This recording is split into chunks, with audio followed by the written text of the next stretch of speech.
Good morning all of you dear student. आज हम 11th class में चैप्टर नंबर 1 जिसका नाम है नमक का दारोगा, इस चैप्टर को आगे कंटिन्यू करेंगे। बेटे चैप्टर का नाम है नमक का दारोगा और इसके जो लेखक हैं इनका नाम है मुंशी प्रेमचंद। लेखक का नाम है मुंशी प्रेमचंद और पाठ का नाम क्या है? पाठ का नाम है नमक का दारोगा। जैसे कि बेटे मैंने चैप्टर में आपको बताया कि जो मुंशी वंशीधर है वह एक ईमानदार पात्र है। इसमें मुख्य पात्र है, एक है मुंशी वंशीधर और एक है बेटे पंडित अलोपीदीन। जो मुंशी वंशीधर है वह सच्चाई का प्रतीक है और जो पंडित अलोपीदीन है वह झूठ का प्रतीक है। तो यह पाठ हमें शिक्षा क्या देता है कि क्या जो सच्चाई का रास्ता है उस पर चलकर हम जीवन में जीत प्राप्त कर सकते हैं। तो ये जो मुख्य पात्र मुंशी वंशीधर है, इसने बेटे पाठ में हमें बताया कि जीवन में चाहे कितनी भी मुसीबतें क्यों ना आए लेकिन अंततः जीत सच्चाई की ही होती है। क्योंकि ये जो मुंशी वंशीधर है यह पाठ में सच्चाई का साथ देता है। यह बहुत गरीब परिवार से होता है और नौकरी ढूंढने के लिए जब घर से जाता है तो इनके पिताजी इन्हें उपदेश देते हुए कहते हैं कि नौकरी ऐसी ढूंढना जिसमें ऊपरी आय ज्यादा हो। जैसे ही ये घर से चलते हैं, शुभ मुहूर्त में चले थे इसलिए जाते ही इनको नमक का दारोगा, पाठ का नाम है ना नमक का दारोगा, तो जाते ही इनको नमक के विभाग में दारोगा के पद पर नौकरी मिली। नमक का विभाग एक ऐसा विभाग माना जाता था उस वक्त जिसमें नमक का व्यवहार पूरी तरह से निषेध था, यानी कि नमक का व्यापार नहीं करना होता था। लेकिन ये जो अन्य पात्र है ना, जो पंडित अलोपीदीन है, ये क्या करते थे? ये उस कस्बे के, कस्बा था बेटे दातागंज, दातागंज के सबसे प्रतिष्ठित व्यक्ति थे। ये नमक का व्यापार गलत तरीके से करते थे। जैसे ही मुंशी वंशीधर नमक का दारोगा बना तो इसने सच्चाई का साथ दिया और जब पंडित अलोपीदीन गलत तरीके से नमक का व्यवहार यानी कि व्यापार कर रहा था तो मुंशी वंशीधर ने इन्हें हिरासत में लिया। लेकिन पाठ में यही दिखाया गया है कि जो धर्म है, धर्म यानी कि सच्चाई, क्या धर्म के रास्ते पर चलते हुए हम धन से जीत सकते हैं। लेकिन कुछ मुसीबतें आई क्योंकि जैसे ही इन्होंने पंडित अलोपीदीन को हिरासत में लिया तो पंडित अलोपीदीन ने अपने धन का फायदा उठाया और अदालत में जीत हासिल की, यानी कि वहां मुंशी वंशीधर की हार हुई और पंडित अलोपीदीन की जीत हुई। लेकिन क्या हमें इससे ये प्रेरणा मिली कि हमें झूठ के रास्ते पर चलना चाहिए जिससे कि हमें जीत प्राप्त हो सके? नहीं बेटे, इससे हमें प्रेरणा ये मिली जैसे कि पाठ के अंत में दिखाया जाता है, यानी कि जैसे ही मुंशी वंशीधर पंडित अलोपीदीन को हिरासत में लेता है और अदालत में पंडित अलोपीदीन धन के बेस पर जीत हासिल कर लेता है। लेकिन एक सप्ताह भी नहीं बीता था कि मुंशी वंशीधर को अपनी नौकरी से भी हाथ धोना पड़ा, यानी कि उसने सच्चाई का साथ दिया तो इसका भुगतान भी उसको करना पड़ा। लेकिन पाठ में हमें ये भी बताया गया है कि कठिनाइयां चाहे कितनी भी क्यों ना आए, जीत अंततः सच्चाई की ही होती है। यानी जैसे ही मुंशी वंशीधर अपनी नौकरी से हाथ धो बैठता है, एक सप्ताह भी नहीं बीता था कि पंडित अलोपीदीन इनके घर आता है और पंडित अलोपीदीन जो कि उस कस्बे का सबसे प्रतिष्ठित जमींदार था उसे अपनी समस्त जायदाद का स्थायी मैनेजर नियुक्त कर देता है। यानी कि शुरुआत में तो मुंशी वंशीधर को समस्याएं आई, कठिनाइयां आई क्योंकि बेटे सच्चाई का साथ देने के कारण इन्हें अपनी नौकरी से भी हाथ धोना पड़ा था। लेकिन पाठ में जो हमें प्रेरणा, जो सीख मिली है, जो शिक्षा मिली है वह ये है कि चाहे कितनी भी मुसीबतें क्यों ना आए, जीत हमेशा सच्चाई की ही होती है।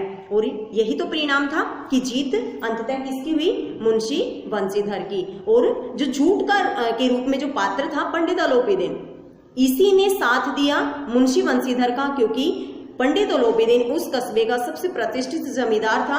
उसको यकीन का पात्र चाहिए था जो सिर्फ मुंशी वंशीधर ही उसे मिला था। तो बेटे चलिए पाठ को आगे कंटिन्यू करते हैं। आगे देखिए बेटे चैप्टर, यानी कि जब पंडित अलोपीदीन को मुंशी वंशीधर हिरासत में लेने की बात करता है तो उसके आगे क्या होता है? पंडित अलोपीदीन अत्यंत दीनता से बोले दीनता यानी कि दया भाव से बोले, बाबू साहब ईश्वर के लिए मुझ पर दया कीजिए कि आप भगवान के लिए मुझ पर दया करो, मैं 25,000 पर निपटारा करने को तैयार हूँ। यानी कि शुरुआत में 1,000 देने को तैयार थे, फिर 5, 5 से 10 थे, 10 से 15, 15 से 20 और अब वो 25,000 तक देने के लिए तैयार हैं। मुंशी बंसीधर कहते हैं असंभव बात है कि ऐसा हो ही नहीं सकता। पंडित अलोपीदीन कहते हैं 30,000 पर। पंडित अलोपीदीन ने मतलब पैसे को आगे बढ़ा दिया, लेकिन मुंशी बंसीधर कहते हैं किसी तरह भी संभव नहीं है, कि कैसे भी संभव नहीं है। पंडित अलोपीदीन कहते हैं क्या 40,000 पर भी नहीं, कि क्या अगर मैं 40,000 दूं तो क्या तब भी संभव नहीं है। मुंशी बंसीधर कहते हैं 40,000 नहीं, 40 लाख पर भी असंभव है, कि आप तो 40,000 कह रहे हो, अगर आप 40 लाख भी दोगे ना तो भी असंभव है। बदलू सिंह, इस आदमी को अभी हिरासत में ले लो। बदलू सिंह कौन था? जो दारोगा के साथ जमादार था। अब मैं एक भी शब्द नहीं सुनना चाहता। धर्म ने धन को पैरों तले कुचल दिया, यानी कि धर्म क्या था बेटे? सच्चाई। धन क्या था? झूठ।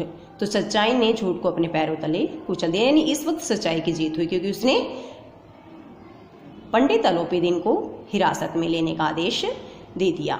अलोपीदीन ने एक हष्टपुष्ट मनुष्य को हथकड़ियां लिए हुए अपनी तरफ आते देखा। अलोपीदीन ने जैसे ही हष्टपुष्ट मनुष्य कौन था बेटे? जमादार बदलू सिंह। जैसे ही हथकड़ियां लेकर उसे अपनी तरफ आते देखा, चारों तरफ निराश और दया भरी दृष्टि से देखने लगे। इसके बाद एकाएक यानी कि अचानक मूर्छित होकर गिर पड़े, यानी कि बेहोश होकर गिर पड़े। दुनिया सोती थी पर दुनिया की जीभ जागती थी।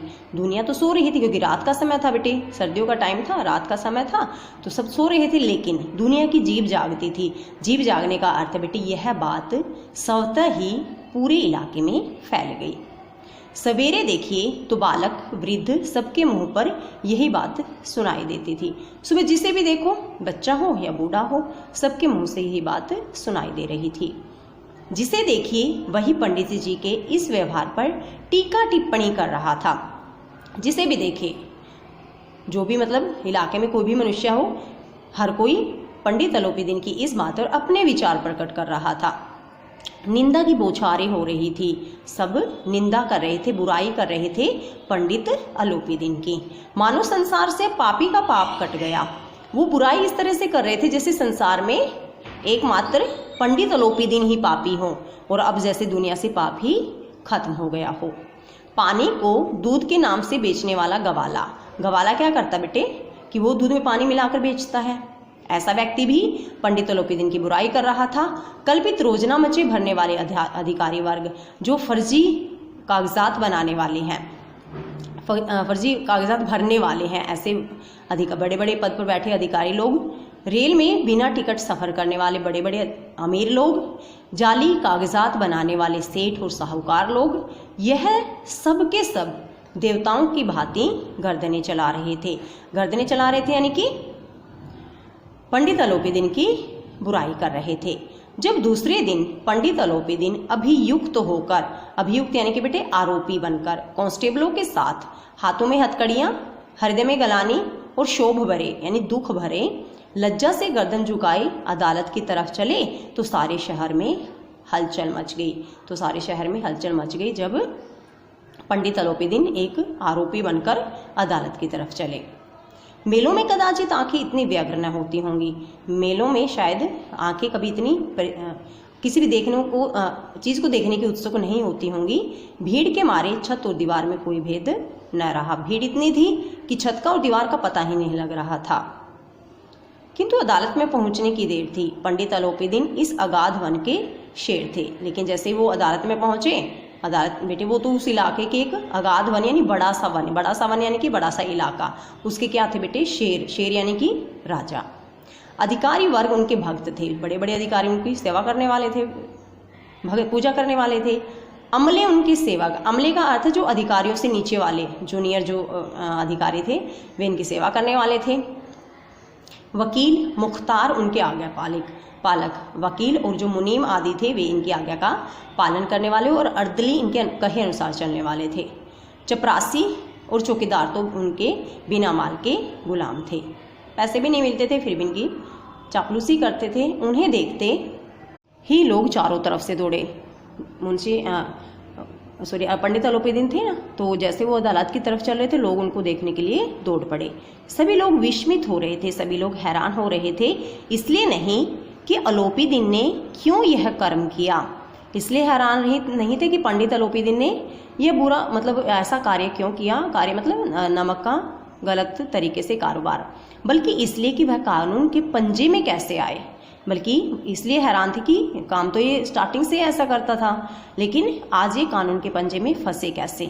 ऐसा मनुष्य जिसके पास असाध्य साधन करने वाला धन और अनन्य वाचालता हो, ऐसा मनुष्य जिसके पास बहुत सारा धन हो, असाध्य साधन को जिस काम को हम सिद्ध नहीं कर सकते, धन के बल पर हम उसे भी सिद्ध कर सकते हैं। अनन्य वाचालता और बोलने का तरीका बहुत अलग, वाचाल होता है बेटे ज़्यादा बोलने वाला, अनन्य उसके समान कोई दूसरा ना हो। वह कानून के पंजे में फंसे कैसे। प्रत्येक मनुष्य उनसे सहानुभूति प्रकट कर रहा था।